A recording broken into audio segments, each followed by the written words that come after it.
everybody. I'm Dave Clark. It's a real pleasure to be here. Pleasure to be at Flexport. Pleasure to be with you all. I started just about a few weeks ago now on September 1st, and I'm excited to get my first message out to you guys to tell a little about myself and a little bit about how I think about Flexport and why I'm here.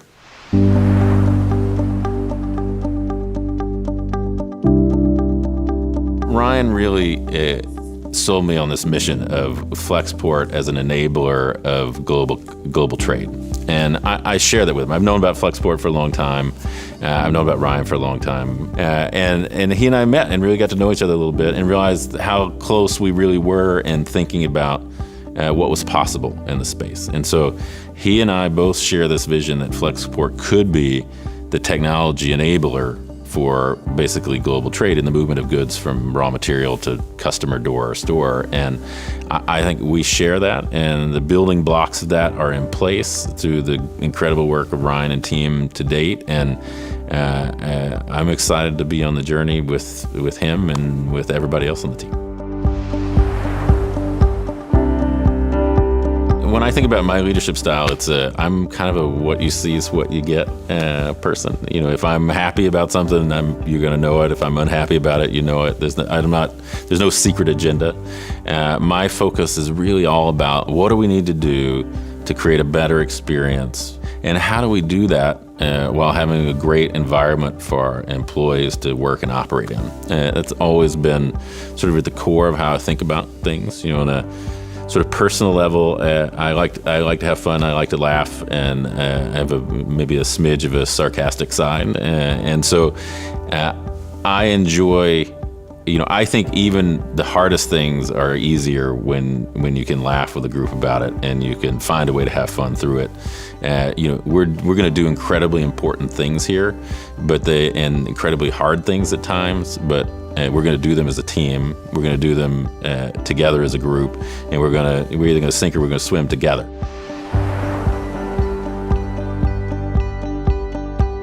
You know, the most important lessons of leadership that I learned came from teaching, 250 seventh graders, and really because most of what leadership comes down to is one, being patient, and in understanding that everybody's on a journey in some way, and number two, being willing to listen. If you've ever tried to listen to one seventh grader, much less 200 seventh graders, it can be a challenge. And you really learn to try to figure out you learn to figure out what's really happening, and what not just listen to the surface of the thing, but listen between the lines, so that you really understand the intent, not just the words. And so sort of patience, listening, and maybe the last is that, when you're one teacher and that many kids, you learn to delegate. I think I learned earlier that you could trust and delegate to people who were much more junior than what you might think of normally very early, because you had to let seventh graders own a bunch of really important stuff when you did things. Otherwise, there was just nobody to do it.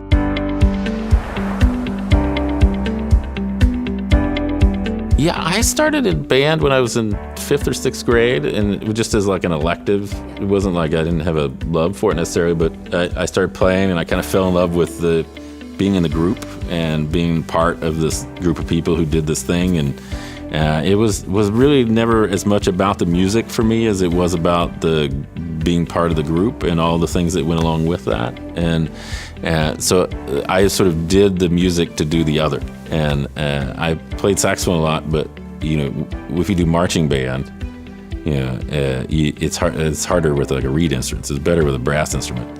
And I also needed scholarship money for college, and there are way fewer tuba players than saxophone players. And so I learned that playing an instrument that fewer people play gave you better odds of getting scholarship money. And so that's kind of why I made the switch, and sort of played that through college and helped pay for my college education by doing that. No. And I get asked this a lot, whether or not I haven't played. I'm very much when I'm done with something, I'm on to the next thing, and I'm all in on whatever the next thing is. So I'm now here, and I'm all in on this next thing. But when I went back to grad school from teaching, I'd played music every day, like 8 or 10 hours a day for, 20 years. And I haven't played since.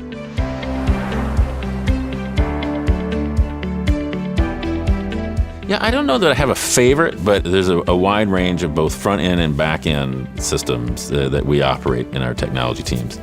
And, I think it can be sometimes easy to overlook some of the back-end systems for some of the sexiness of the front-end systems that customer gets to see. And I actually think that some of what I've seen is some of the things that we're building in the back-end to support, customs and transactions and some of these other pieces are going to be, really a lot of the backbone for many, many, many future customer innovations. And so I say it's a mix of all the above, but I certainly think some of the underlying engines that will power some of the application layer that customers see has a chance to be really impressive.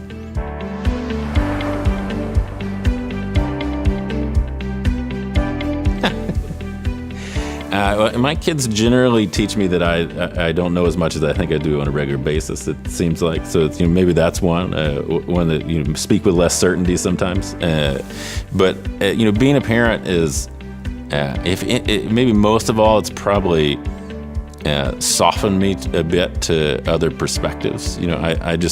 You kind of see your kids come out kind of who they are. At least mine did.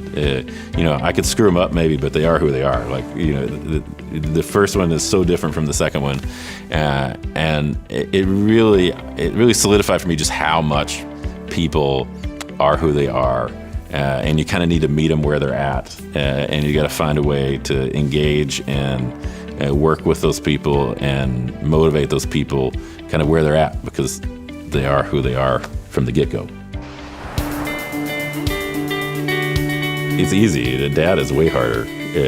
It's more fun too. I'm sorry, but like dad is fun. But CEO, like running a company, is kind of like running a family in a lot of ways. Really, at least the way I think about it, because you're part of this group of people who get up every day and do their best to try to figure out how to make the world a little better and to improve on the things they did yesterday, and to have a little fun while you do it. Probably guilty pleasure is, for a long time we watched a lot. I could tell you everything there was to know about all the Real Housewives shows. I tend to be a little bit of a pop culture buff a little bit, and so I haven't watched them in a while though, because it kind of jumped the shark a little bit. But for in the peak of the Real Housewives shows, that was like probably the secret pleasure. Dallas is a fun town. The best thing to do here is eat and go out. Like, everybody in Dallas likes to have a good time, and and nobody wants to talk about what's wrong. Everybody wants to talk about what's great, and everywhere you go, it's loud and people are having a good time. So going out to eat and going and grabbing a cocktail is like the best thing to do in Dallas.